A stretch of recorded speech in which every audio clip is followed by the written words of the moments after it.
Assalamualaikum warahmatullahi wabarakatuh. Bismillahirrahmanirrahim. Alhamdulillahirabbil alamin. Assalatu wassalamu ala asyrafil anbiya wal mursalin wa ala alihi wa ashabihi ajma'in. Yang saya kasihi Saudara Syukri, yang saya hormati Datuk Raja dan Datuk Ishak, Dr. Zaidi, Tuan Azhar, dan semua yang datang berjauh juga daripada Port Dickson. Saya amat terharu dan rasa bersyukur sekali dengan pandangan-pandangan yang disampaikan walaupun ringkas oleh semua pembicara.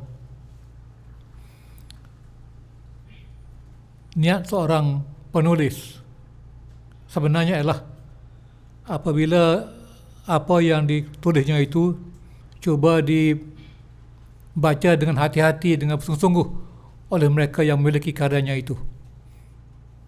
Niat mereka bukan untuk melariskan karya, bukan untuk menjadi masyhur, bukan untuk menjadi kaya, tapi untuk menyampaikan apa yang mereka fikir dianugerahkan oleh Allah Ta'ala pada mereka itu.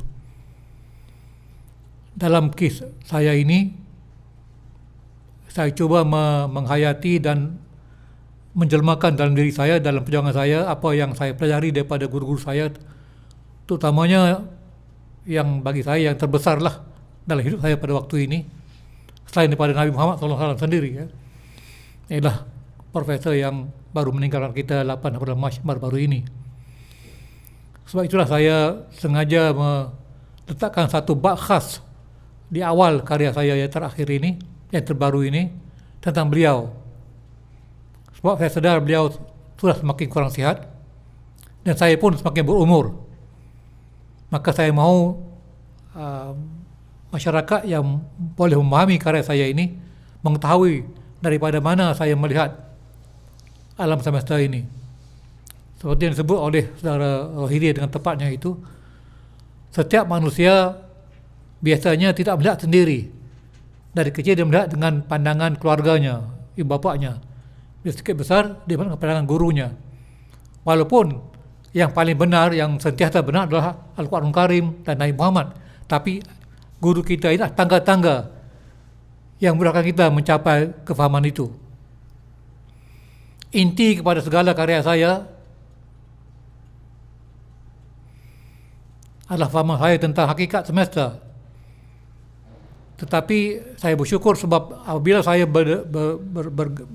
berkenalan dan bersahabat dan sempat membantu Profesor Al-Atas, saya menjadi lebih yakin bahawa kita harus sentiasa kembali kepada tunjang ilmu yang sebenar, yakni Al-Quranul Karim, dan kita harus kembali kepada contoh manusia yang paling sempurna, yakni Nabi Muhammad sallallahu alaihi wasallam. Sebelum ini saya memang dah tahu hal itu di peringkat kognitif, di peringkat akli, tapi belum terasa urgent, belum terasa begitu penting untuk diserapkan secara serius dalam kehidupan kita pribadi. Ketika saya dengan Fadlur Rahman, saya mengambil kuliah, banyak kuliah dengan beliau, hampir 10 lebih begitu. Tapi ada satu kuliah khas bersabit dengan puisi Maulana Iqbal bersama Allahyarham Profesor waktu itu Ahmad Syafiq Ma'arif, ya, seorang tokoh besar dalam konteks pemikir Islam di usia modern ini, ya. Dalam kelas itu kami hanya 2 orang saja. Saya waktu itu sedang belajar bahasa Farsi dan Pak Syafiq juga begitu. Dan dalam satu sesi dengan beliau itu, Profesor Fadlur mengatakan bahawa dia diberitahu oleh seorang pembantu rumah Iqbal, sebab di Pakistan mereka ramai pembantu, ya, ada supir dan sebagainya itu, ya. Jadi pembantu itu beritahu pada Fadlur Rahman bahawa setiap kali dia bangun pada tidurnya, dia minta pembantunya 3 perkara saja: Quran, kalam dan kertas.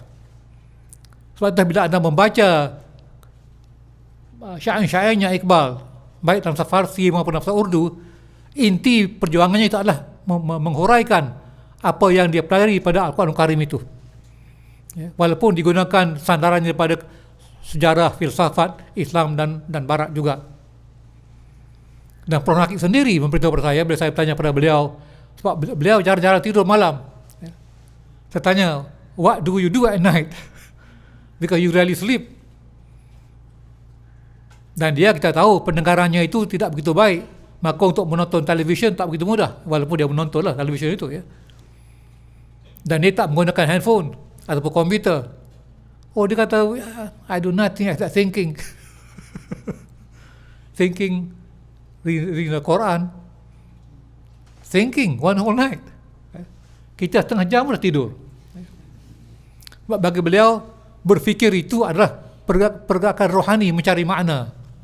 Thinking is a movement of the soul towards meaning. Makna itu ilmu yang benar. Maka saya cubalah menerapkan aspek-aspek itu dalam kehidupan saya, dan saya pasti tuan-tuan juga begitu.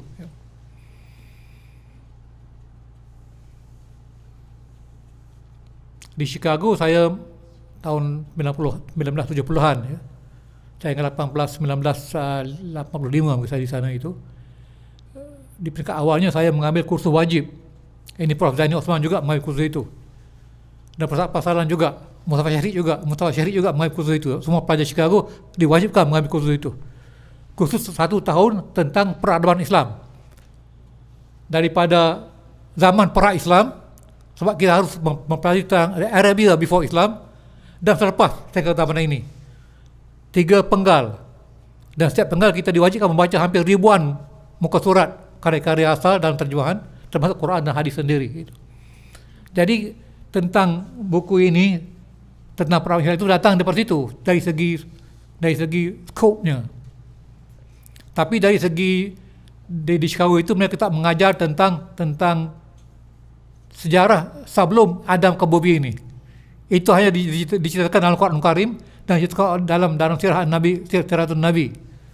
Bila anda baca karya-karya ulama kita, bila bercakap tentang sejarah manusia, mereka memulai daripada itu lagi contohnya. Dan dalam konteks perangkat atas, dia mengambil itu sebagai satu perkara yang penting, bahawa apa yang berlaku dalam dunia ini bermula di sana. Itu. Jadi oleh kerana itulah saya memulakan quotation tentang daripada Al-Quran itu, tentang konsep kalimah thayyibah berlawanan dengan kalimah sabitah. Kata-kata yang baik, yang buahkan perkara yang baik, dan kata-kata yang jahat, yang buahkan hasil-hasil yang seperti pohon yang jahat, yang menghasilkan buah-buah yang jahat. Dan satu ayat penting yang saya mendapat ilham dalam Al-Quran Karim itu tentang ayat yang menjelaskan kepada saya cabaran insan sejak dijadikan sampai ke akhir zaman. Dan bagaimana insan itu dicabar. Ya. Dan sekarang ini pun umat Islam terutamanya tercabar melalui cara itu. Yang kita tak sedar, tapi perangkat atas telah sadar bila dia merangkakan problem terutama umat Islam ini adalah kekeliruan dalam ilmu dan kehilangan adab. Maka lahirlah para pemimpin yang tidak berwibawa dalam segala bidang.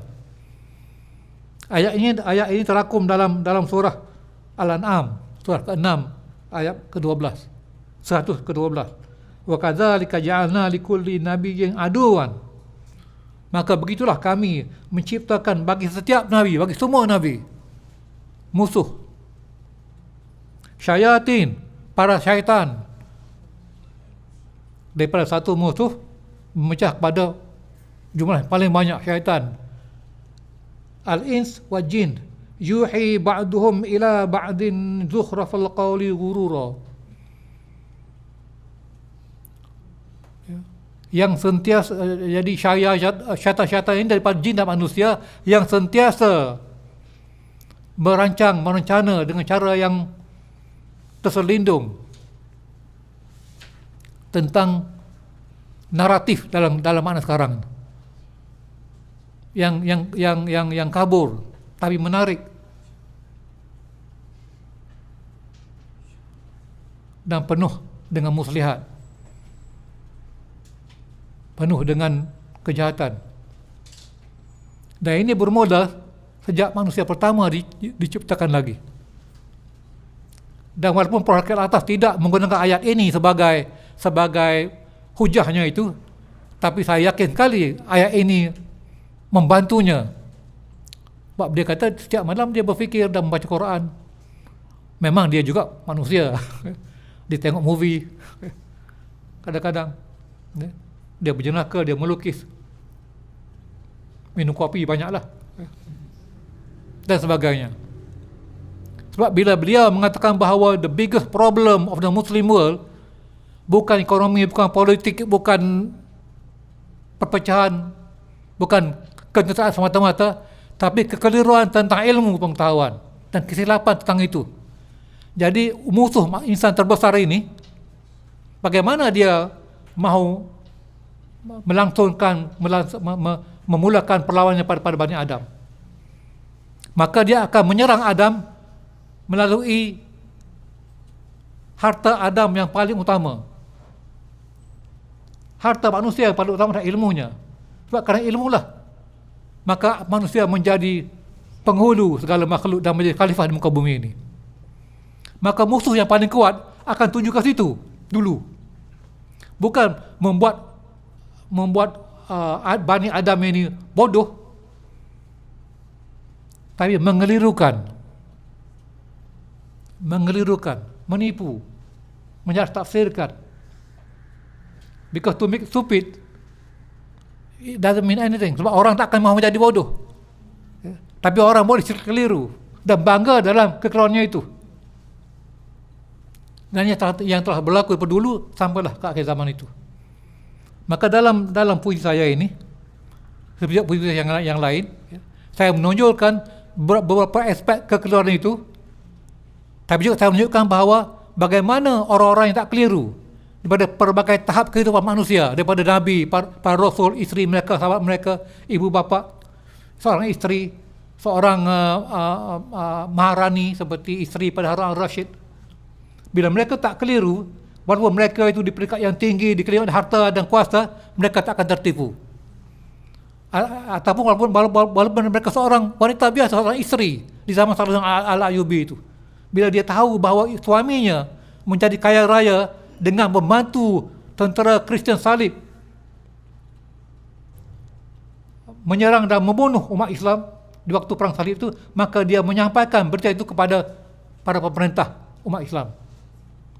Sebab dia tak keliru apa yang benar, apa yang baik, walaupun dia menjadi kaya, suaminya menjadi kaya, mendapat bantuan, mendapat sumbangan daripada tentera Kristian itu.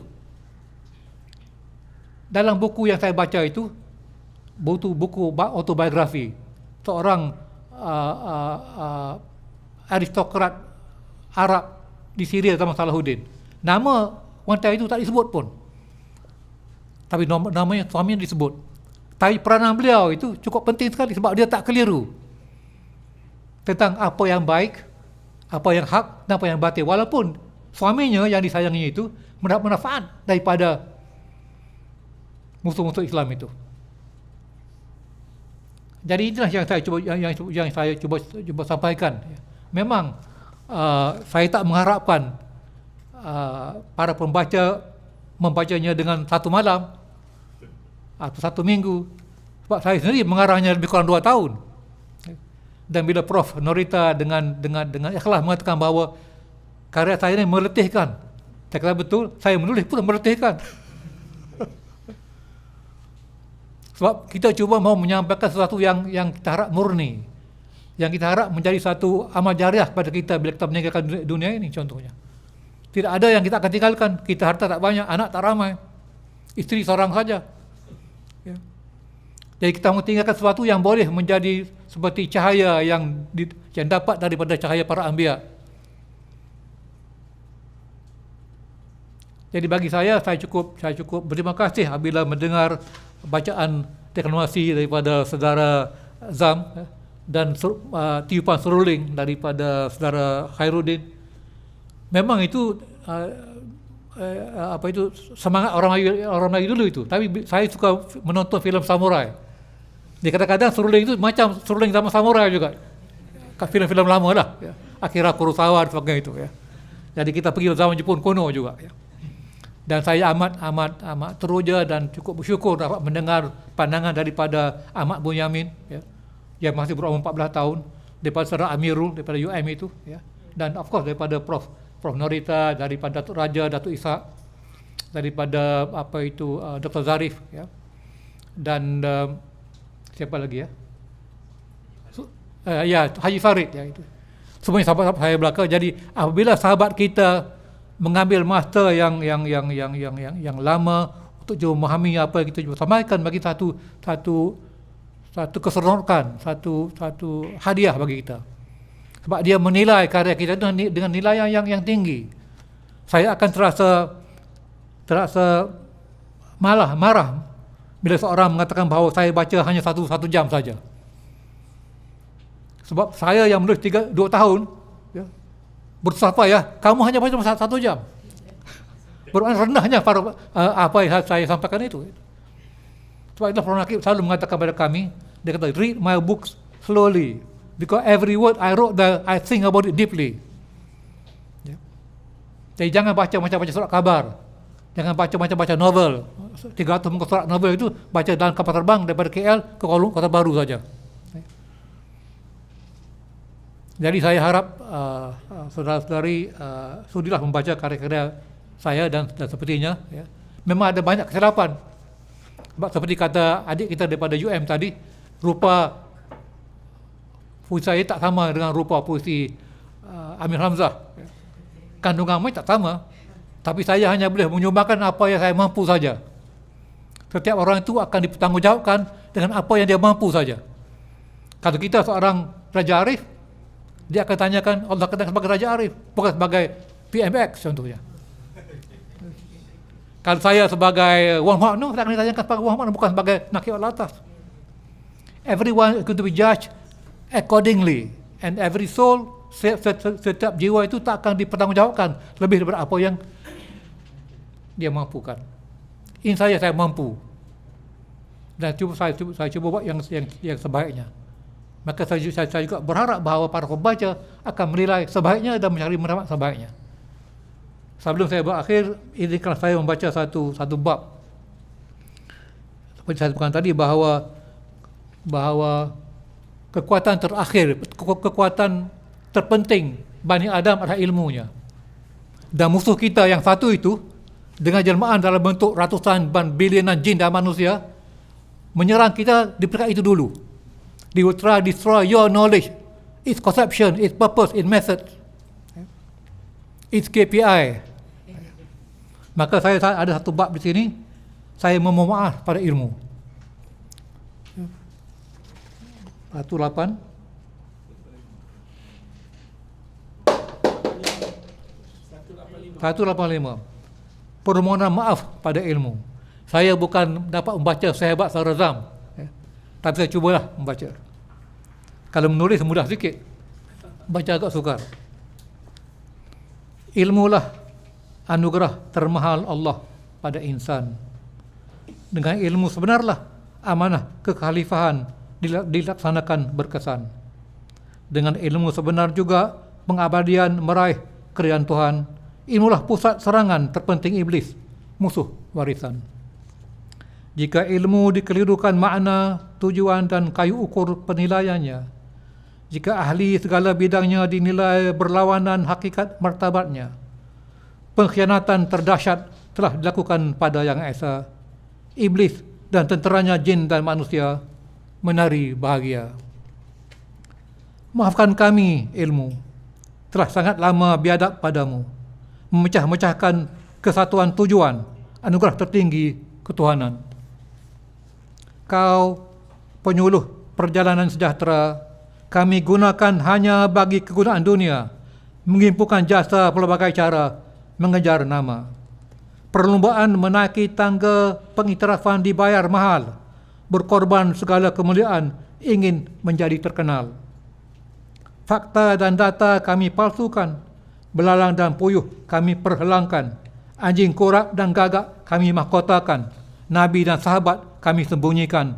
Itulah pengorbanan meraih dana penyelidikan. Wahai ilmu, janganlah menghukum kami.